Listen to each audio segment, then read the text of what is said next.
Segundo Samuel 9 diz: Disse Davi: resta ainda porventura alguém da casa de Saul, para que use eu de bondade para com ele, por amor de Jonatas. Havia um servo da casa de Saul, cujo nome era Ziba. Chamaram-no que viesse a Davi. Perguntou-lhe o rei: És tu Ziba? Respondeu: Eu mesmo, teu servo. Disse-lhe o rei: Não há ainda alguém da casa de Saul para que use eu de bondade, da bondade de Deus para com ele? Então Ziba respondeu ao rei: Ainda há um filho de Jonatas, aleijado de ambos os pés. E onde está? Perguntou ele o rei. Ziba lhe respondeu: Está na casa de Maquir, filho de Amiel, em Lodebar. Então mandou o rei Davi trazê-lo de Lodebar, da casa de Maquir, filho de Amiel. Vindo Mefibosete, filho de Jonatas, filho de Saul, a Davi, inclinou-se, prostrando-se com o rosto em terra, e disse-lhe Davi: Mefibosete. Ele disse: Eis aqui teu servo. Então lhe disse Davi: Não temas, porque usarei de bondade para contigo, por amor de Jonatas, teu pai, e te restituirei todas as terras de Saul, teu pai, e tu comerás pão sempre à minha mesa. Então se inclinou e disse: Quem é teu servo para teres olhado para um cão morto, tal como eu? Chamou Davi a Ziba, servo de Saul, e lhe disse: Tudo o que pertencia a Saul e toda a sua casa dei ao filho de teu servo. Trabalhar-lhe-ás, pois, a terra, tu e teus filhos e teus servos, e recolherás os frutos, para que a casa de teu senhor tenha pão que coma. Porém, Mefibosete, filho do teu senhor, comerá pão sempre à minha mesa. Tinha Ziba 15 filhos e 20 servos. Disse Ziba ao rei: Segundo tudo quanto meu senhor, o rei, manda a seu servo, assim o fará. Comeu, pois, Mefibosete à mesa de Davi como um dos filhos do rei. Tinha Mefibosete um filho pequeno, cujo nome era Mica. Todos quantos moravam em casa de Ziba eram servos de Mefibosete. Morava Mefibosete em Jerusalém, porquanto comia sempre à mesa do rei. Ele era coxo de ambos os pés. Os irmãos, as crianças, elas cantam um cânticozinho mais ou menos assim. Havia um homenzinho torto que andava todo torto. Aí um dia Cristo entrou na sua vida e aquilo que era torto, Jesus endireitou. Estou precisando voltar para as crianças para aprender um pouco mais os cânticos deles. Porque esse cântico fala de alguém que recebeu um milagre de Deus. O cântico fala de alguém que estava torto, que estava andando errado, que era aleijado, e Jesus curou. Durante o decorrer da caminhada de Jesus, ele por várias vezes se encontrou com pessoas coxas, aleijadas, e com uma palavra ele levantou e elas voltaram a andar. Encontrou cegos e com uma palavra, com um toque, fez com que voltassem a ver. Encontrou pessoas que estavam mortas e com uma palavra fez que voltassem à vida. Meus irmãos, a palavra de Deus, ela coloca nas mãos de Jesus todo o poder de Deus, porque Jesus é Deus. E Jesus, da sua caminhada, mostrou claramente a sua intenção de mudar a vida daqueles que andam com Ele, de transformar a direção, o destino, a vida daqueles que querem segui-lo. A vontade de Jesus é que nós tenhamos nele vida e vida plena, uma vida completa. Não podemos, meus irmãos, aqui enveredar para a teologia da prosperidade e falar que vai ser rico e que vai ter saúde de sobra, não. Essa vida terrena, a gente sabe que aqui nós somos passageiros, peregrinos. Daqui ninguém leva nada. E Deus não dá bênçãos para ninguém jogar fora. Porque você pode ter toda a saúde do mundo, na sua morte a saúde se perde. Você pode ter todo o dinheiro do mundo, na sua morte você não leva um centavo. Deus não te daria como alvo das suas bênçãos coisas que se perderiam. Deus ele dá bênção na transformação. Nós vimos na carta escrita por Paulo aos Efésios, que diz que Deus os predestinou para sermos igual a Cristo. O objetivo de Deus é nos transformar na imagem do seu Filho. E Jesus, ele veio como o homem perfeito, como o primeiro Adão antes do pecado. E Cristo é o que nós devemos ser. Devemos ser como Cristo foi como homem, obediente, perfeito, seguindo a Deus, desejando a Deus, tendo como o alimento principal, o alimento da alma. Meus irmãos, quando nós entendermos de fato a vontade de Deus para nós, a nossa vida muda, o nosso destino muda, o nosso prazer se transforma, porque estará sempre ligado ao prazer de Deus para nós. Nós fomos feitos por Deus para glorificar a Deus. Quando nós glorificamos a Deus naquilo que somos, com aquilo que temos, com aquilo que temos de prazer, nós vamos sentir prazer em Deus, porque estaremos de fato fazendo aquilo para o qual fomos formados. Meus irmãos, esse texto ele fala do encontro diferente. Fala do encontro de Davi, que se encontrou com o filho de Jonatas. Fala aqui de Mefibosete. E esse rapaz, ele havia sido, no momento de perseguição, no momento de dor, ali ele foi, a sua serva, ela pegou aquela criança ainda para poder salvar a sua vida, no momento de perseguição, e aquela criança então caiu, sofreu um acidente, e ele ficou coxo dos pés. Se você olhar um pouquinho lá atrás, quando Davi ele falava de vir a Jerusalém e entrar na cidade de Jerusalém, e se voltar um pouquinho atrás também, quando ainda Moisés vinha caminhando, vocês vão ver que quando foi falado que coxos e cegos dominariam, então foi dito que ali naquela cidade seriam malditos esses que tivessem tais deformações, tais defeitos físicos. Então, para esse rapaz, tendo defeito físico nos pés, sendo aleijado, ele era aos olhos de todos maldito.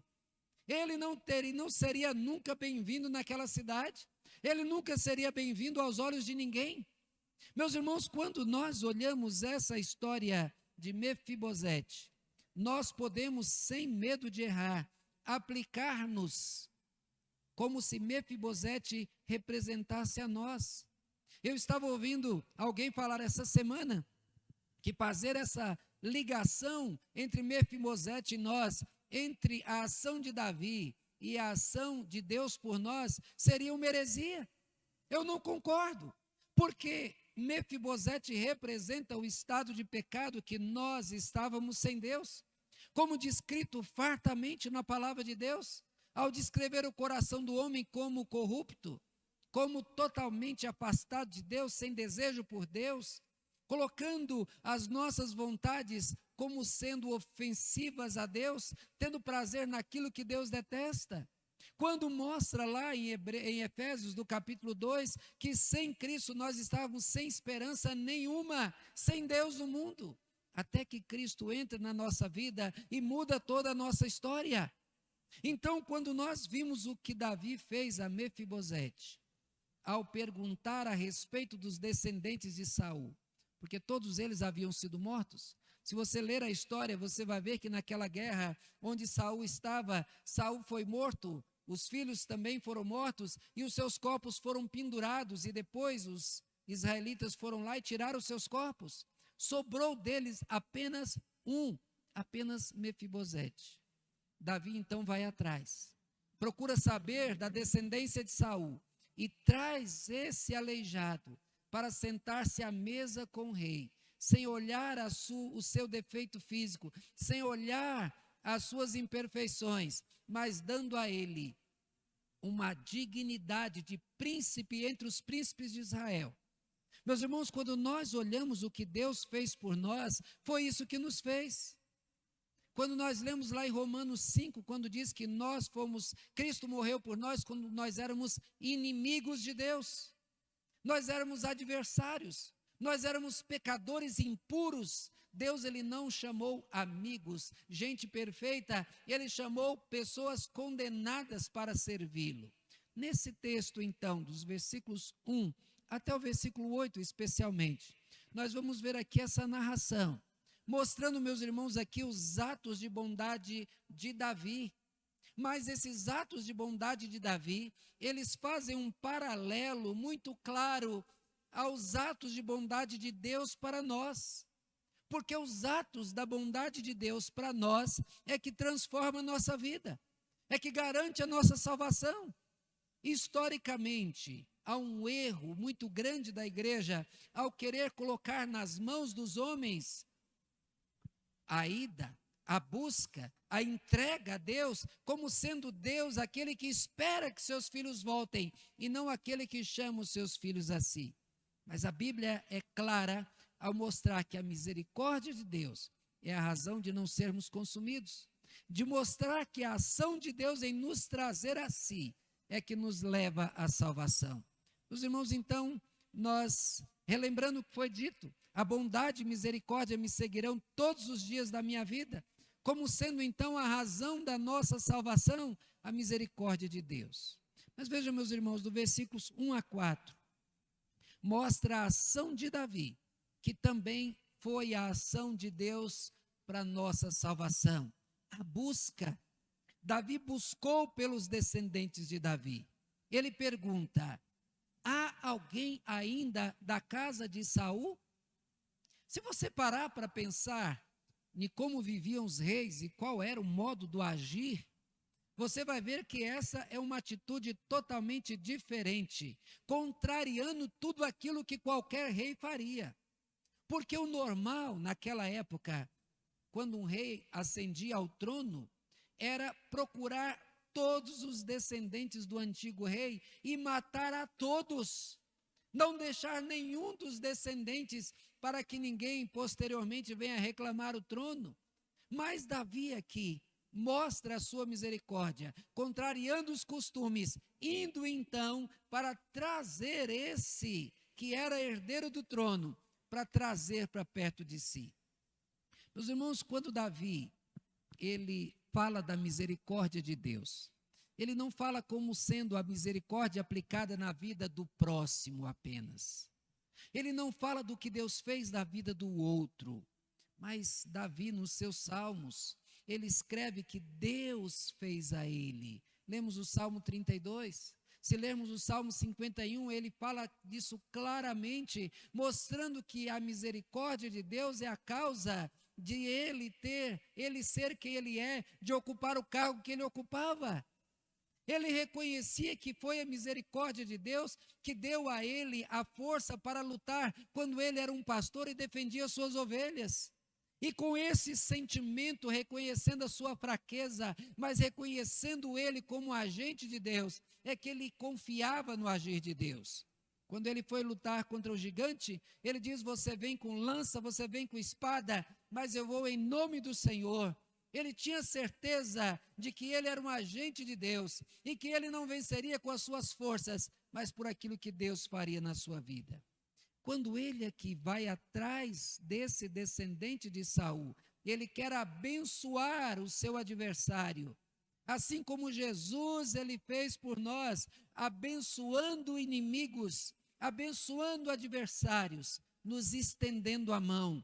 A busca de Davi para esse descendente de Saul é a mesma busca que Deus ele faz a nós.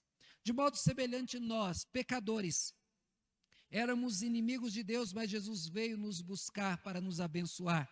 Romanos 5,10 eu citei aqui que diz: porque se nós, quando inimigos, fomos reconciliados com Deus, mediante a morte do seu Filho, muito mais, estando já reconciliados, seremos salvos pela sua vida. Olha que verdade maravilhosa.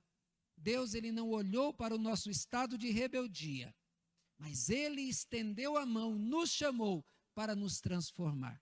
E aqui, meus irmãos, está o segundo ato de Davi.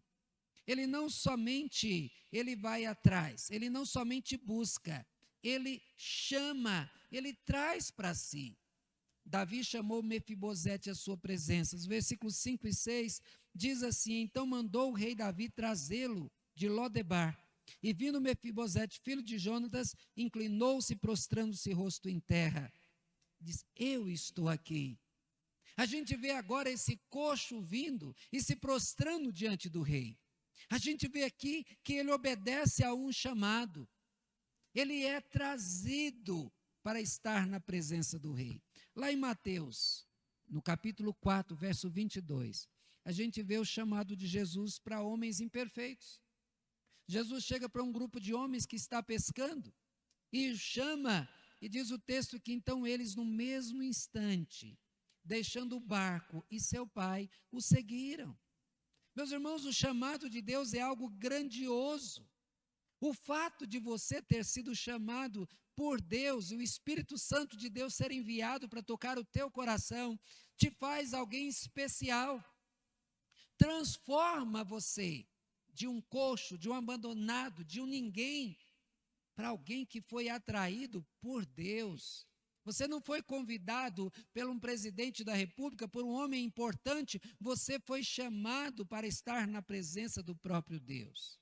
Também Mateus 22, 14, diz: porque muitos são chamados e poucos escolhidos. Você foi chamado por Deus, você foi escolhido por Deus, você é alguém importante, a tua história foi mudada. Romanos 1,6 diz: de cujo número também sois vós, chamados para serdes de Jesus Cristo.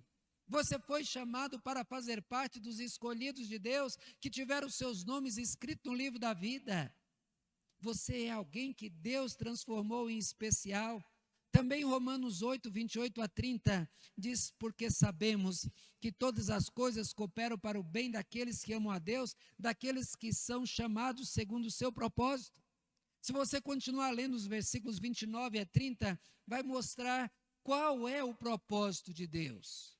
Diz: aos que chamou, ele predestinou, ao que predestinou, ele justificou, e assim então vai mostrar tudo aquilo que Deus fez para cumprir o seu propósito na tua vida. Se hoje você está aqui na igreja, se hoje você tem a certeza da salvação, se você teve acesso à palavra e você compreendeu que a palavra de Deus é palavra de Deus para você, saiba que Deus, ele te chamou pelo teu nome. Deus, ele não chamou ao acaso. Ah, se alguém quer vir, venha. Não. Quando ele chamou Dona Maria, ele chamou Otílio, ele chamou Sebastião, ele chamou Márcio, ele chamou Silas. Ele não chamou alguém ao acaso, ele chamou você, ele te chamou pelo nome, ele olhou na multidão de perdidos, condenados, e ele mostrou o dedo: eu quero você. Porque senão você pode achar: não, tinha um monte de gente lá, ele foi lá, fechou os olhos, escolheu. Não. Veja, meus irmãos, o profeta diz que ele conhecia ainda uma substância ainda informe. Você fez parte de Deus antes da fundação do mundo, quando você, e nem os teus pais, e nem os teus avós, e nenhum dos parentes teus existia ainda. Porque ele já pensava em você antes de você existir, e a tua existência depende da vontade dele. Jesus disse: não fostes vós que escolhestes a mim, eu escolhi a vós outros. Você faz parte da vontade de Deus e ele chamou você. Quando a gente vê o chamado de Israel, e o texto lá de Deuteronômio diz que Israel não era maior e nem melhor do que nenhum outro povo. Mas a razão de eles terem se tornado o povo de Deus é porque Deus o amou. Pensa aí. Existem muitas crianças para serem adotadas. Estou olhando aqui a Jailma e ela é vó de 2 crianças que foram adotadas. Jailma, lá no orfanato, tinha mais crianças? Tinha, não tinha? E se você for em orfanatos, você vai ver que existe uma quantidade de crianças, independente da idade, bebezinho até crianças adultas. Mas quando alguém vai no orfanato para procurar um filho, ele olha, e quando o olho bate naquele olhinho especial, Não importa se é branco, se é negro, se é um bebezinho ou se já é criança mais vivida, quando os olhos batem e quando ali tem aquele amor, nasce aquele amor, nenhuma outra criança importa. Os pais voltam para casa lembrando daquela criança, os pais sonham com aquela criança, porque o amor conquistou. Deus, ele olhou para você e Deus te amou. E isso fez com que Deus quisesse você. Por isso que o texto diz que Israel não era melhor que ninguém, mas a causa do chamado de Israel é porque Deus o amou.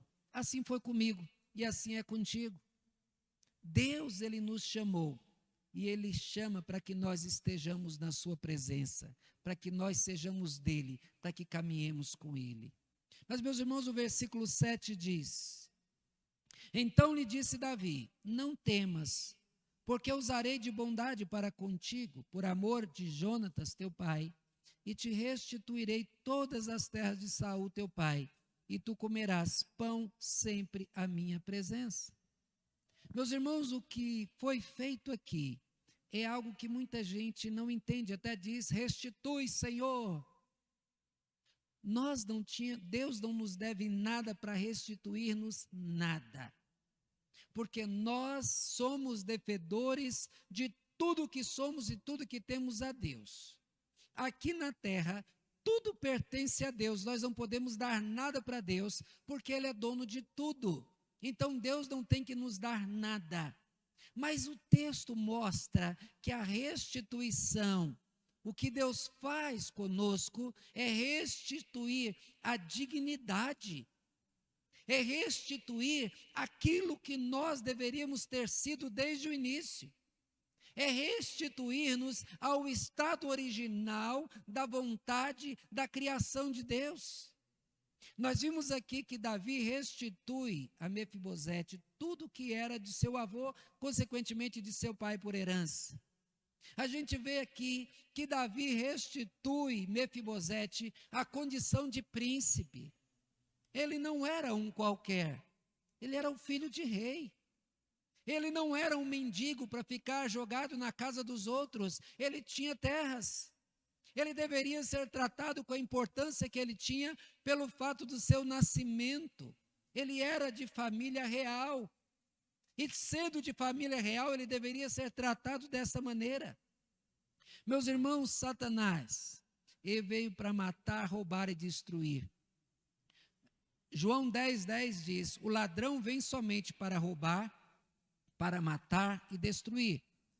Eu vim para que tenham vida e a tenham em abundância.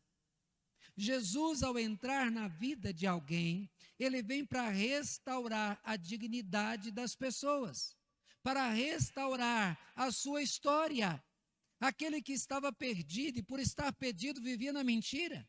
Aquele que por estar perdido se entregava à prostituição porque era o único prazer que ele tinha na vida. Aquele que antes tinha que fazer negócios desonestos porque só via essa terra como sua história, ele agora deixa tudo de desonestidade para agora andar de acordo com a vontade de Deus, porque ele sabe que o tesouro maior está nos céus. Ele não precisa mais conquistar nada desonesto, porque ele sabe que Deus é que o sustenta. Quando você vê Jesus Cristo entrando na história de alguém, a história dessa pessoa se transforma. Ele restaura. Jesus restaura no homem a sua dignidade, e a dignidade de ser filho de Deus. A dignidade de ser a criatura especial de Deus, aquele que traz a semelhança do próprio Deus. Quantas vezes a gente olha no espelho e a gente não gosta do que vê? Só que a gente olha para os nossos defeitos. Há uma ruga aqui, o cabelo branco aqui, eu não estou isso, eu não estou tão bonito como queria ser, eu estou magro demais, eu estou gordo demais, E a gente vê aquilo que a gente acha como defeito. E muitas vezes a gente se diminui o valor que nós temos pelos nossos defeitos. E de fato eles trazem para nós prejuízos nos relacionamentos.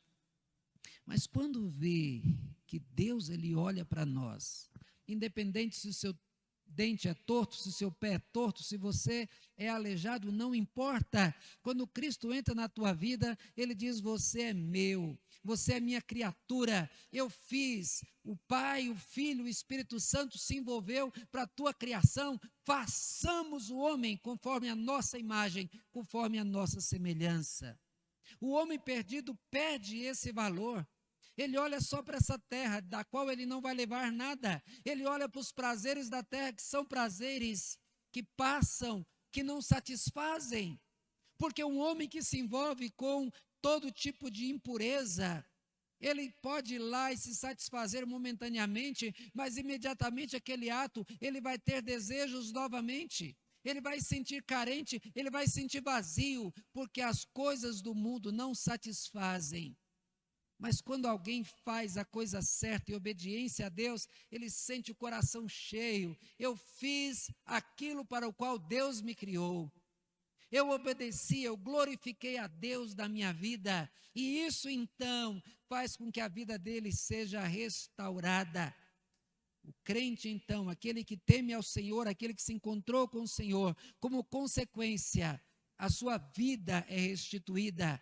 A sua família é restituída, ele tem paz com Deus, ele não precisa brigar com Deus, ele tem alegria, ele tem saúde espiritual. Veja, meus irmãos, que pessoas viciadas vão perdendo tudo. Conheço muitos exemplos de pessoas que eram muito bem de vida, tinham muito dinheiro, mas aí o vício entrou na sua vida. Começou a vender os seus bens, a vender tudo que tinha, a usar os dinheiros da família, até roubar a sua própria família, até cair na lama, totalmente na lama. Mas muitos desses tiveram um encontro com Jesus.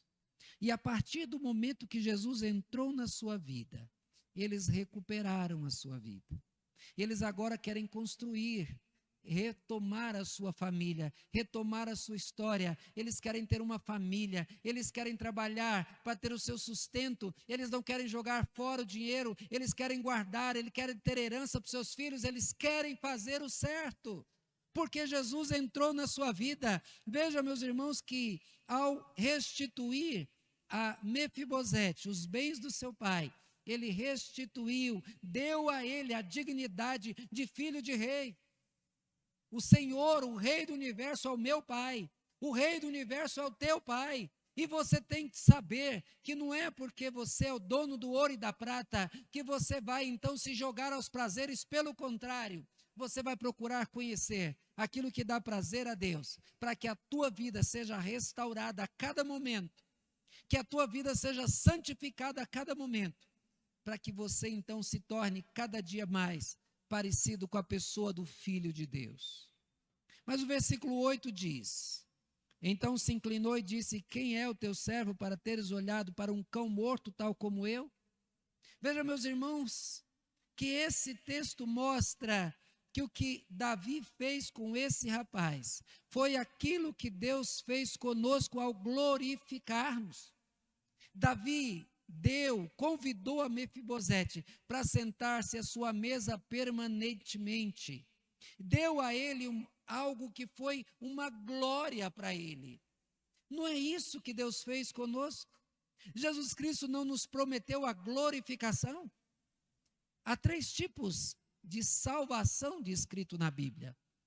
A primeira salvação é o ato da justificação. É quando Deus decreta. É um ato judicial de Deus. Cristo morreu, aquele pecador por quem ele morreu é justo, é salvo. Ninguém pode tirar a salvação, porque Deus é quem condena. E Deus condenou o seu Filho por aqueles que ele quis salvar. Então, o ato de justificar é um ato de salvação. Porém, quando você vem a Deus, você vem cheio de pecados. A tua história é suja. Você se envergonha daquilo que você fez. Então Deus ele vai te salvar. É um ato de santificação. É um ato da qual Deus vai tirar de você aqueles vícios, aqueles pecados que você cometia e achava natural. Que você viveu tanto tempo deles que você não via mais a razão de se livrar dele. Então Deus vai te santificando Isto é um ato de salvação, vai fazendo que você seja salvo do pecado. Mas há o último ato de salvação descrito na Bíblia, que é o ato da glorificação. É quando Cristo voltar e você então ver Jesus Cristo com as suas mãos estendidas para você, dizendo: vinde benditos do meu Pai, entra para o gozo do meu Senhor.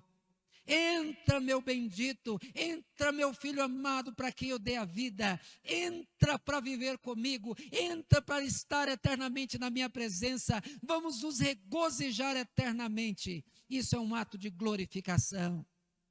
É quando Deus então completa o seu ato na minha vida e na sua vida. Veja, meus irmãos, que esse ato aconteceu na vida de Mefibosete. Como é que ele se identificou? Quem sou eu? Um cão morto? Que valor que alguém vai dar para um cão morto? Um coxo? Mas é com ele que nós nos identificamos.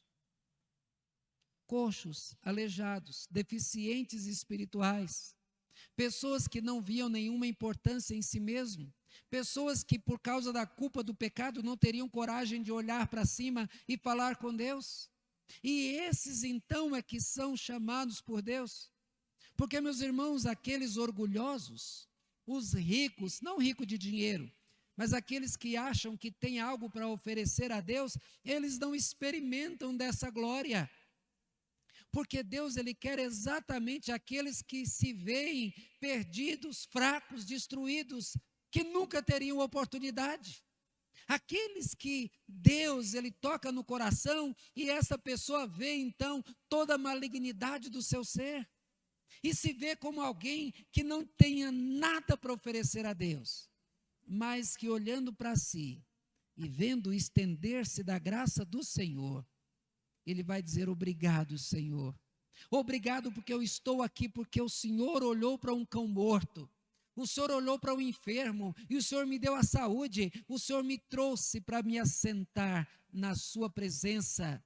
Não é o convite de Jesus para a grande ceia, onde Ele vai nos chamar para nos assentarmos à sua mesa? Vejam, meus irmãos, que a Bíblia diz que o que acontece no Antigo Testamento, os acontecimentos são sombras das coisas que haveriam de acontecer. Então, Davi, que tantas vezes é apresentado como sombra de Cristo, a ação de Davi também é a ação daquilo que Cristo fez em nós. Lá em Mateus 2,16, os escribas e fariseus, vendo comer em companhia de pecadores e publicanos, perguntaram aos discípulos dele: por que come ele com publicanos e pecadores? Jesus, ele se assentou com pecadores. Ele conversou com uma mulher adúltera. Jesus, ele esteve junto com pessoas das quais a sociedade rejeitava. Mas Jesus sentou com eles, ouviu, deu atenção, estendeu a salvação e chamou para estar com eles. Levi, ou Mateus, era um coletor de impostos. Era alguém odiado pela sociedade, diz: vem, segue-me. E Levi então jogou tudo para lá, e ele andou então com Cristo, se tornou um dos seus apóstolos.